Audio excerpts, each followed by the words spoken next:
Hey fellow gamers, welcome to Gaming Basics, your one-stop solution for mastering the essentials. Let's dive in and level up together.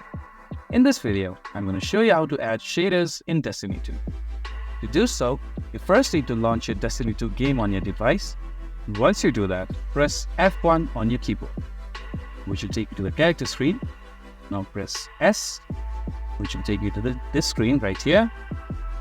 Now hover your mouse over this icon right here, which is the Radiant S button, and now right click to preview it.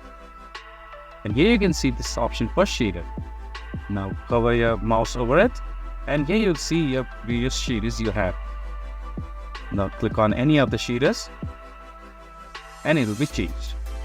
You can do so multiple times or as many times as you want.